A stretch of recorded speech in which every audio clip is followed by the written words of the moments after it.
An Indianapolis mother is now charged with murder after her 2-year-old daughter was found dead in their northeast side of Indianapolis apartment on Saturday. We now know that medical examiners believe the child died from hypothermia. We do have a warning that some of these details and photos that you're about to see are disturbing. These photos, shared by police, paint the picture of the living conditions for 2-year-old Skylar Gardner and her 3-year-old brother. Police say their mother, Childhelp Gardner, told them that she would leave the children home alone every night and for hours during the day. The home was determined to be a biohazard with feces smeared on the walls, trash, and open food containers. Gardner's boyfriend has also been charged for assisting a criminal who committed murder. Skylar was found with bite marks, bruising all over her body, and a puncture wound to her neck that the coroner believes came from a rodent. Detectives also say the home was between 46 to 51 degrees inside. For more details about the investigation and also what the mother told police, look for this story.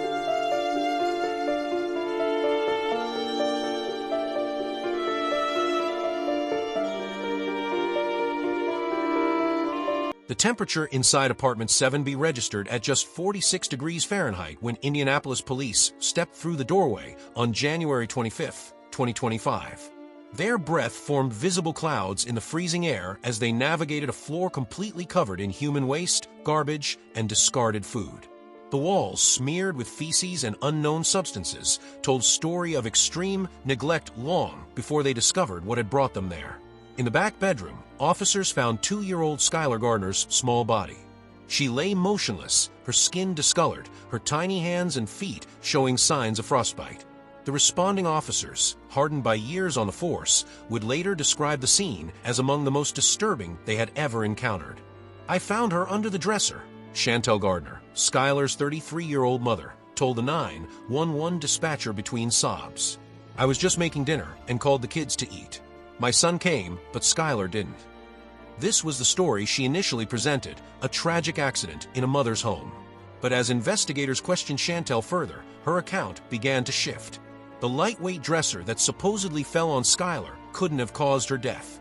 The McDonald's bags scattered throughout the apartment still had receipts dated from a previous day. The temperature in the unheated apartment had dropped dangerously low overnight. And most damning of all, Skylar's body showed signs that she had been dead for many hours before the 911 call. The truth that eventually emerged was far more horrifying than Childhelp's initial story. This wasn't a sudden accident or a momentary lapse in supervision.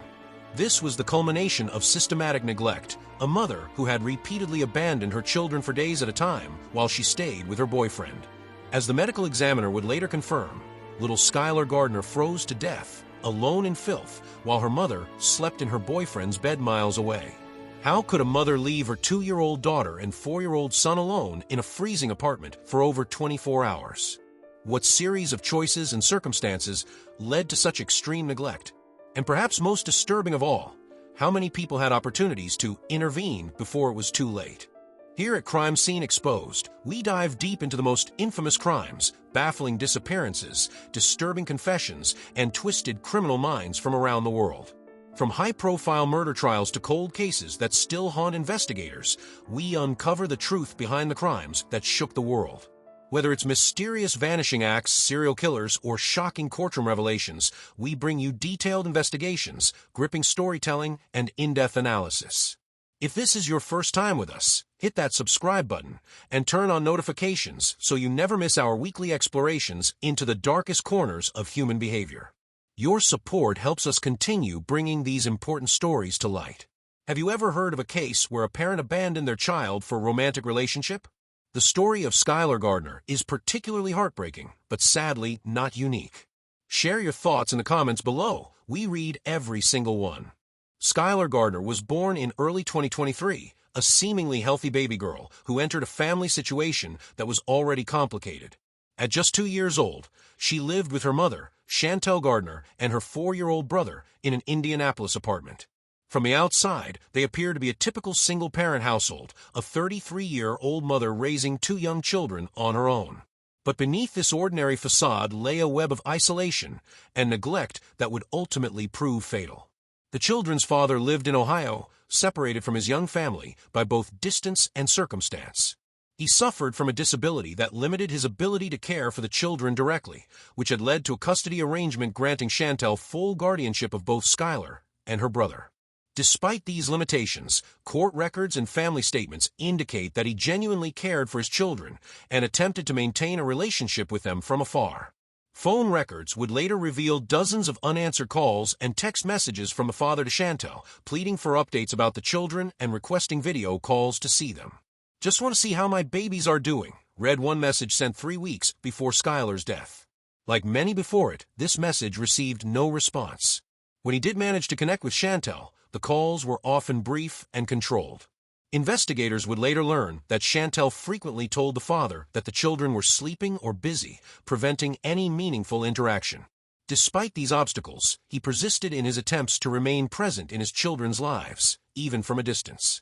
The father's 3 adult children from a previous relationship, Skylar's half-siblings, also try to maintain contact with the young children.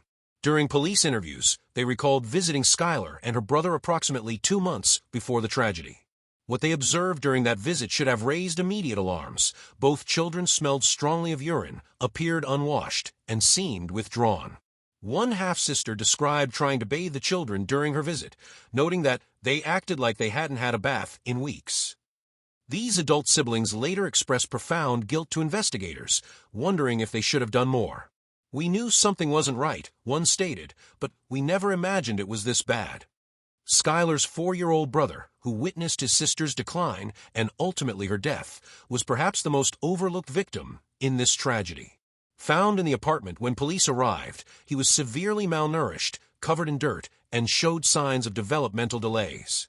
When questioned by child welfare specialists, he demonstrated an alarming level of self-sufficiency for a 4-year-old, explaining that he knew how to climb onto the kitchen counter to get water when thirsty, and that he would eat whatever food his mother left before she went away.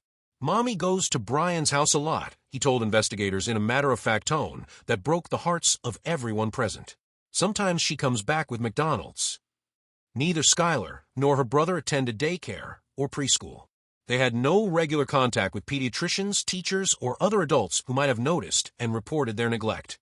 Their world had shrunk to the confines of their filthy apartment, with occasional visits from their mother, a mother who, as evidence would show, was increasingly absent from their lives. At the center of Skylar Gardner's increasingly absent parenting was her relationship with Brian Thomas. Thomas, who maintained his own residence elsewhere in Indianapolis, became a significant figure in Chantel's life, and by extension, a factor in the neglect of her children. Their relationship created a pattern of absence that would prove devastating for 2-year-old Skylar and her brother. According to statements Thomas later provided to investigators, Childhelp would spend up to 5 days each week at his home. These weren't brief visits, they were extended stays, often overnight, and sometimes spanning multiple days. Most critically, these visits rarely included her children. While Childhelp enjoyed the comfort of Thomas's home, Skylar and her brother remained alone in their unheated apartment. She would come over after putting the kids to bed, Thomas told police. Sometimes she'd stay for days. When asked if he ever questioned where the children were during these extended stays, Thomas claimed he assumed they were with relatives or babysitters. This assumption, whether genuine or willfully ignorant, was never verified by either Thomas or Childhelp. Thomas maintained that the last time he had seen the children was nearly a month before Skylar's death, when they visited his home on his birthday. This statement contradicted Childhelp's initial claims to friends that the children were frequently with Brian when she went out. This discrepancy revealed a calculated deception on Childhelp's part. She was actively misleading those around her about her children's whereabouts. Childhelp's friend later told investigators that within their social circle, Childhelp consistently claimed the children were with Brian when she was out socializing. "She always said, 'The kids are with Brian tonight,'" the friend recounted. None of us had any reason to doubt her. This friend was adamant that had anyone in their group known the children were being left alone, someone would have intervened immediately. The relationship between Childhelp and Brian created a dangerous dynamic where each enabled the other's denial. Brian didn't ask too many questions about the children's whereabouts, and Childhelp didn't volunteer the truth. This mutual avoidance allowed Childhelp to prioritize her relationship while neglecting her parental responsibilities. Perhaps most damning was Brian's admission that he had lied to police in his initial statements, attempting to provide Childhelp with an alibi for the night before Skylar's body was discovered. This deception would later result in criminal charges against him for assisting a criminal. The relationship between Childhelp and Brian represented a devastating choice, a mother repeatedly selecting romantic companionship over her children's basic needs. While Brian would later claim ignorance about the children being left alone, his willingness to lie to protect Childhelp suggested a deeper complicity in the circumstances that led to Skylar's death. As investigators pieced together the timeline of Skylar's final days, it became clear that Childhelp's desire to be with Brian had directly contributed to her daughter's fatal abandonment. The choice to leave her children alone in freezing conditions while she enjoyed the warmth and comfort of her boyfriend's home would ultimately form the basis for the murder charges against her. When Indianapolis police entered apartment 7B on that January morning, they stepped into conditions so appalling that several officers would later require counseling. The official police report described the apartment as a biohazard, a clinical term that barely captured the nightmarish reality that Skylar and her brother called home. The floor of every room was completely covered in waste and debris. Human feces, both fresh and dried, created a repulsive carpet throughout the apartment. Officers had to physically step on garbage to move through the space, their boots sinking into layers of fast food bags, chicken bones, and discarded clothing. Open containers of barbecue sauce had spilled and dried on various surfaces, creating a sticky film that had attracted insects despite the winter cold. In my 15 years on the force, I've never seen living conditions this deplorable, Detective James Wilson noted in his report. Especially not in a home with small children. The walls told an equally disturbing story. Fecal matter had been smeared at various heights, some at adult level, but much of it at the height a toddler or young child could reach. Dark, unidentified substances created abstract patterns across once white walls. The kitchen counters were piled with rotting food, unwashed dishes, and more fast food containers, many still containing partially eaten meals. The bathroom was perhaps the most shocking space. The toilet appeared to have been clogged and overflowing for weeks, if not months. The bathtub contained a dark ring of grime and what appeared to be children's clothing soaking in stagnant water. Toothbrushes lay directly on the filthy floor, and medication bottles, some prescription, some over-the-counter, were scattered across the counter with their caps missing. But the most immediately life-threatening aspect of the apartment wasn't the filth, it was the temperature. Indianapolis was experiencing a January cold snap, with outdoor temperatures dropping into the teens at night. Inside apartment 7B, there was no functioning heat. Thermometer readings taken by crime scene technicians showed indoor temperatures ranging from 46 to 51 degrees Fahrenheit throughout the apartment. The building manager would later confirm that Childhelp had reported heating issues weeks earlier, but had repeatedly canceled maintenance appointments, refusing to let workers into the apartment. The reason became obvious once police saw the conditions inside. Childhelp knew that any maintenance worker would be obligated to report the biohazard conditions to authorities. In the bedroom shared by Skylar and her brother, investigators found a single crib and a small toddler bed. Both were soiled with urine and feces, their sheets stained beyond recognition. The mattress in Skylar's crib was so saturated with bodily fluids that it had developed mold underneath. Stuffed animals and toys were scattered across the floor, many covered in the same filth that pervaded the rest of the apartment. A baby monitor, the kind typically used to allow parents to hear their children from another room, sat on a dresser, its power light dark. When tested by investigators, it proved to be functional but unplugged. This small detail painted a heartbreaking picture. At some point, Childhelp had at least pretended to monitor her children, but had long since abandoned even this minimal effort. The refrigerator contained only condiments and a half-empty gallon of spoiled milk. The freezer held nothing but ice and a single box of fish sticks, freezer burned beyond recognition. The kitchen cabinets revealed a few boxes of cereal and crackers, most opened and stale. There was no evidence of fresh food anywhere in the apartment. Medical examiners would later determine that these conditions, particularly the extreme cold, directly caused Skylar's death. Hypothermia in children develops more rapidly than in adults, as their smaller bodies lose heat faster. Without adequate clothing, heating, or adult supervision, Skylar's body temperature had dropped dangerously low over the 24-plus hours she was left alone. The coroner's report stated it plainly: the victim died of hypothermia due to exposure to cold ambient temperatures in an unheated dwelling. In other words, while the filth and neglect were horrifying, it was the freezing cold that ultimately killed Skylar Gardner as she lay abandoned in her crib, her mother nowhere to be found. If you're still with us, you understand the importance of exposing these tragic cases. Stories like Skylar's are difficult to hear, but they serve a crucial purpose, raising awareness about child neglect and potentially saving other young lives. We'd like to know, what state or country are you watching from, and what child protection measures exist there that might have saved Skylar? Your insights could help others understand the resources available in their communities. If you believe this story deserves more attention, please hit that like button and share this video. Each share extends our reach and might help someone recognize warning signs in their own community. Your engagement directly contributes to raising awareness about child neglect and the devastating consequences when we fail to protect our most vulnerable. Remember, your comments also help our channel grow, allowing us to continue bringing these important stories to light. To understand how Skylar Gardner's life ended so tragically, investigators had to reconstruct the final days and hours leading to her death. What emerged was a timeline far more disturbing than Chantel's initial tearful account to 911 dispatchers. On January 24, 2025, at approximately 4 p.m., Chantel Gardner stopped at McDonald's drive-thru. Security footage and receipt timestamps confirmed she purchased several items, including Happy Meals. By her own later admission, she returned to the apartment and gave this food to Skylar and her brother. This would be the last meal Skylar would ever eat. At approximately 5:30 p.m. that same evening, cell phone records placed Chantel's phone at Brian Thomas's residence across town. Text messages recovered from her phone showed she told Brian she was coming over to stay the night and that she was finally free for the weekend. There was no mention of childcare arrangements for her two young children. Meanwhile, back at the apartment, Skylar and her 4-year-old brother were left entirely alone. The temperature outside was dropping rapidly as a cold front moved through Indianapolis. Inside the unheated apartment, temperatures were already dangerously low. Weather records for that night show outdoor temperatures fell to 15 degrees Fahrenheit, with the indoor temperature of the apartment likely hovering around 45 to 50 degrees. Throughout the evening of January 24th and the morning of January 25th, Chantel's phone remained active at Brian's residence. She posted on social media, exchanged messages with friends, and even ordered food delivery, all while her children were alone in freezing conditions.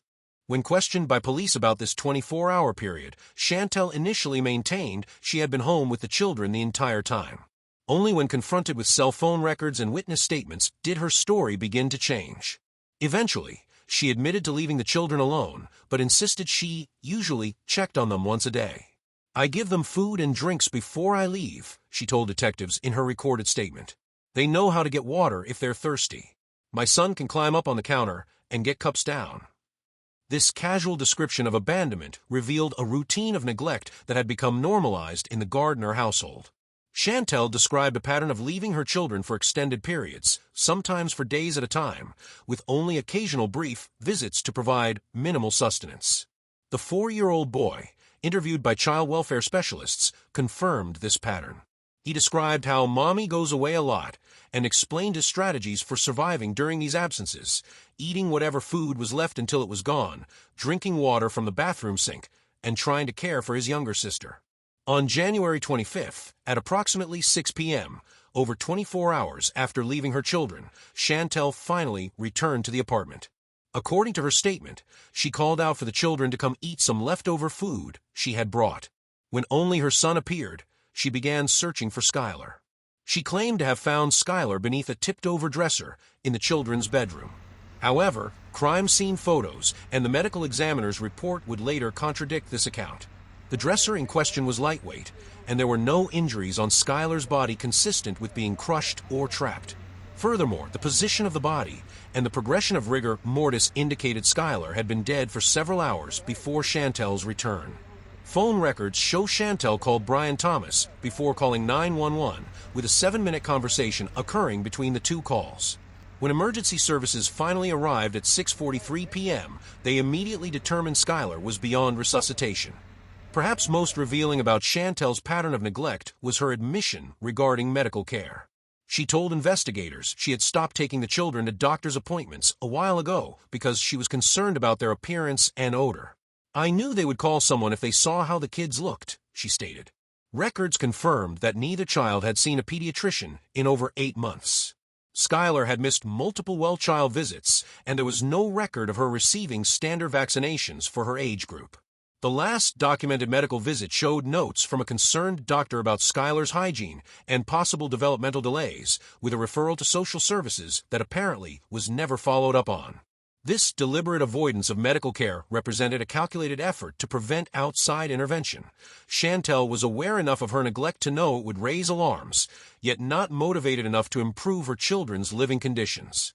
Instead, she chose to further isolate them, removing one of the few safety nets that might have saved Skylar's life.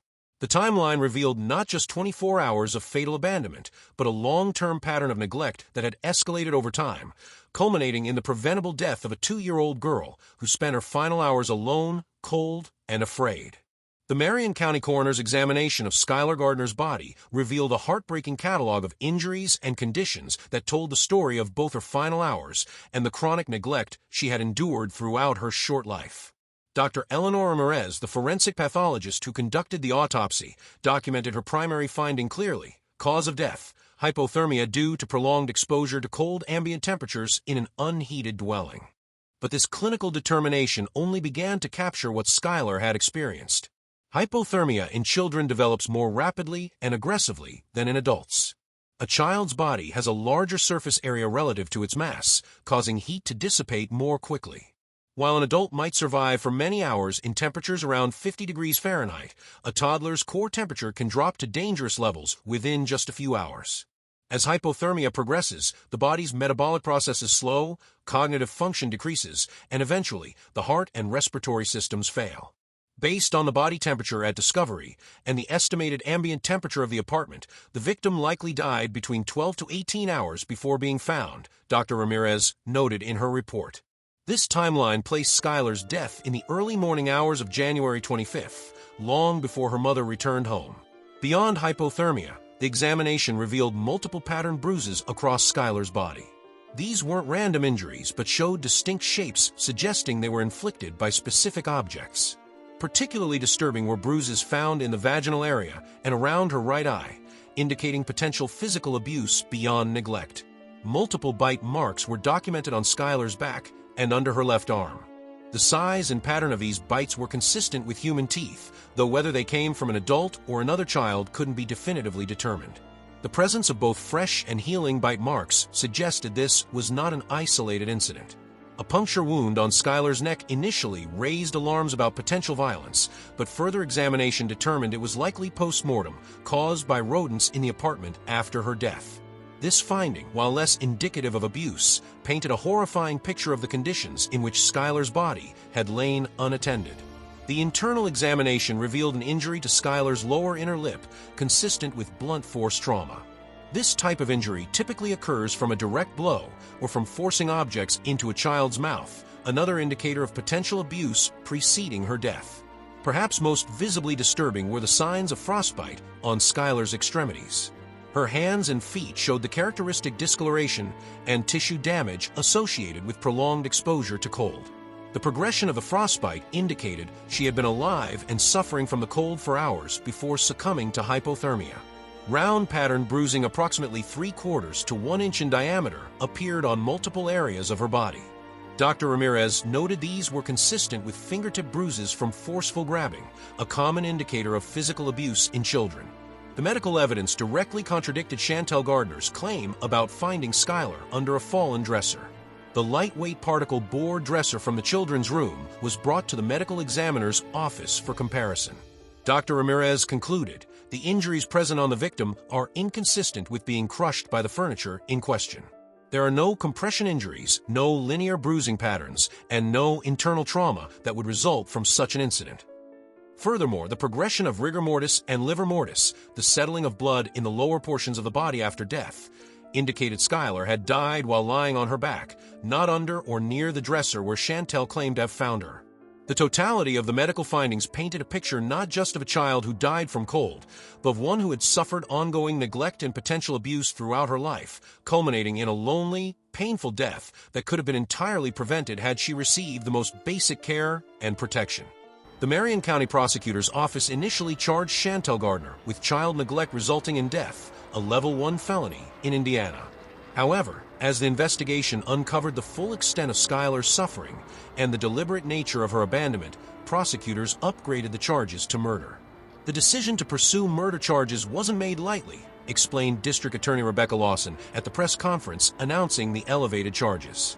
But when someone knowingly places a child in a situation that is virtually guaranteed to result in death, in this case, abandoning a toddler in freezing conditions without heat, food, or supervision for over 24 hours, that crosses the line from neglect to depraved indifference to human life. Under Indiana law, murder charges don't require premeditation or intent if the death occurs while committing another felony or through actions showing extreme indifference to human life.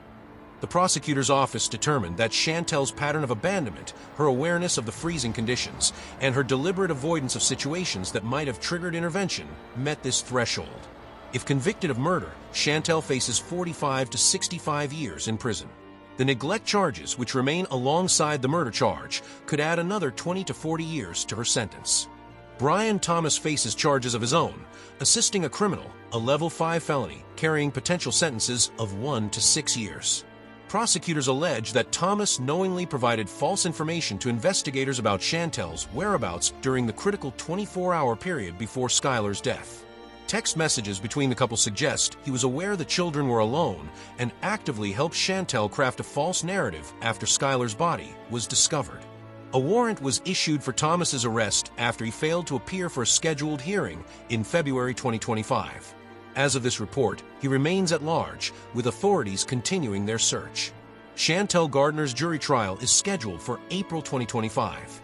She remains in custody without bail, having been deemed both a flight risk and a danger to her surviving son, who has been placed in foster care pending permanent placement with relatives.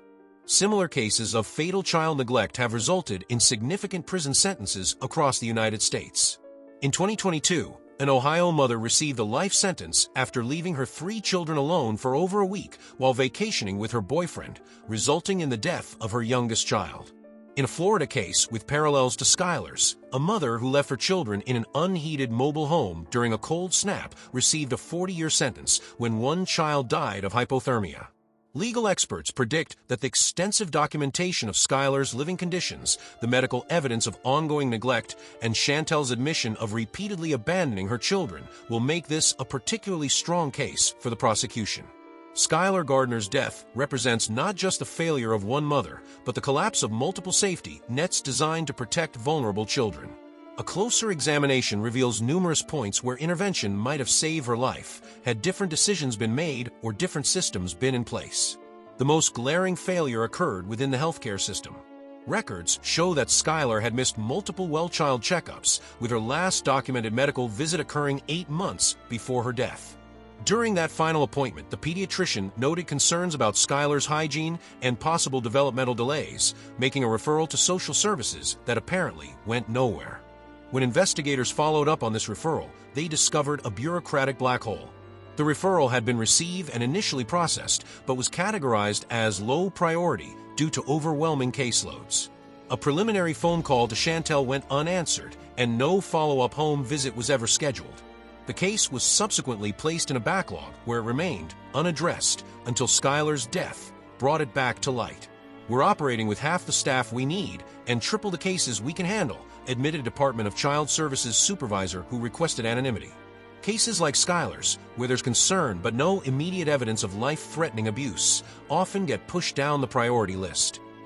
This systemic understaffing and overwhelming of child protective services represents a critical failure point that extends far beyond Skylar's case. Nationwide, child welfare agencies face similar challenges with potentially fatal consequences. Another missed opportunity came through Skylar's extended family. The father, despite his disability and distance, had repeatedly attempted to maintain contact with his children. His adult children from a previous relationship had visited and noticed concerning signs: the children's poor hygiene, the smell of urine, their apparent neglect. Yet these observations, while troubling, didn't trigger a formal report to authorities. "We knew something wasn't right," one half-sibling told investigators. "But we didn't know it was this bad. We thought maybe she was just struggling as a single mom." This hesitation to report concerns, often stemming from uncertainty about what constitutes reportable neglect or fear of overreacting, represents another common breakdown in child protection systems. Many potential reporters lack clear guidelines on when and how to report suspected neglect. Perhaps most troubling was Chantel's ability to completely isolate her children from community oversight. Neither Skylar nor her brother attended daycare, preschool, or any organized activities where their condition might have raised alarms. Chantel deliberately avoided medical appointments when the children's appearance deteriorated. She misled friends and family about the children's whereabouts, creating a false impression that they were being cared for when she was absent. This isolation strategy is a recognized red flag in child abuse cases, yet without mandatory touch points in the system, such as required school enrollment or regular health checks, such isolation can continue indefinitely. Chantel's friend circle represented another missed opportunity.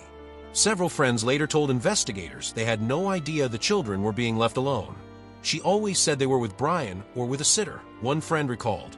We had no reason not to believe her. This highlights how effectively abusers can compartmentalize their lives, presenting a normal facade to some while hiding their neglectful behavior from others.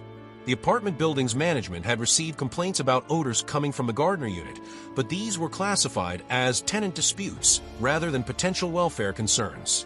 The maintenance request for heating repairs, canceled multiple times by Chantel, should have triggered a mandatory inspection given the winter conditions, but no such policy existed. Each of these missed opportunities represents a point where Skylar's life might have been saved had different systems, policies, or individual decisions been in place. Collectively, they illustrate how child protection requires not just functional individual components, but a coordinated network of oversight where the failure of one system doesn't result in complete vulnerability. As one child welfare expert noted after reviewing the case, Skylar didn't fall through one crack in the system. She fell through a series of cracks that together created an abyss. Skylar Gardner's tragic death wasn't inevitable. At multiple points, different choices by different people might have altered her fate. Her story offers vital lessons about protecting vulnerable children in our communities. Community vigilance represents the first line of defense against child abuse and neglect. When systems fail, as they often do due to underfunding, understaffing, or bureaucratic barriers, observant neighbors, friends, and family members become crucial safeguards. The old adage, "It takes a village to raise a child," has never been more relevant than in child protection. Everyone should know the warning signs of potential child neglect. Children who appear consistently dirty, unwashed, or inappropriately dressed for weather conditions. Children who mention being left alone or caring for younger siblings. Visible weight loss or signs of malnourishment. Frequent absences from school or activities without explanation. Parents who isolate children from medical care, education, or social interaction. Children who hoard or steal food, suggesting food insecurity at home. Homes with unsafe or unsanitary living conditions. Parents who consistently provide conflicting stories about a child's whereabouts. When these warning signs appear, action is necessary. Every state has a Child Protective Services hotline that accepts anonymous reports. The threshold for reporting is simply reasonable suspicion, not proof or certainty. Professionals like teachers, doctors, and child care workers are mandated reporters legally required to report suspected abuse, but anyone can and should make a report when concerned about a child's welfare. The question of family privacy often complicates intervention. Many hesitate to report concerns out of fear of overstepping boundaries or wrongly accusing parents. However, child welfare experts emphasize that a child's safety must always take precedence over privacy concerns. A report made in good faith, even if it doesn't result in a finding of abuse, creates a record that may become important if patterns develop over time. It's better to report and be wrong than not report and have a child die, explains Dr. Marcia Thompson, a child welfare researcher. Most investigations that don't find abuse still connect families with needed resources and support. This points to another crucial aspect of prevention, supporting struggling parents before crisis occurs. Many communities offer resources like respite care programs providing temporary child care relief, parent support groups where experiences and challenges can be shared, financial assistance programs for utilities, food, and housing, mental health services addressing depression, substance abuse, or other issues that may impact parenting, home visiting programs where professionals provide in-home support and education. These preventive measures cost far less, both financially and humanly, than the aftermath of tragedy. For every dollar invested in prevention, studies show approximately $7 saved in future costs related to child welfare, criminal justice, and healthcare systems. Skylar's story reminds us that child protection isn't just the responsibility of government agencies or professionals, it belongs to all of us. Her death, while heartbreaking, can serve as a catalyst for greater awareness and more proactive community involvement in ensuring every child grows up safe, nurtured, and protected. Skylar Gardner froze to death at just 2 years old, alone in an apartment where she should have been safe and loved. Her story represents not just one mother's failure, but a collective failure to protect a vulnerable child. If you're concerned about a child in your community, please don't wait for someone else to act. Contact your local child protective services or call the Childhelp National Child Abuse Hotline at 1-800-4, Child 1-800-422-4453, which provides crisis intervention and professional counseling and can connect you with local reporting resources. What do you think could have been done differently to save Skylar's life? Your insights might help others recognize warning signs or understand when to intervene in similar situations. If this story moved you, please subscribe to Crime Scene Exposed for more in-depth examinations of cases that matter. Your likes, comments, and shares help us reach more viewers and potentially save lives through awareness and education.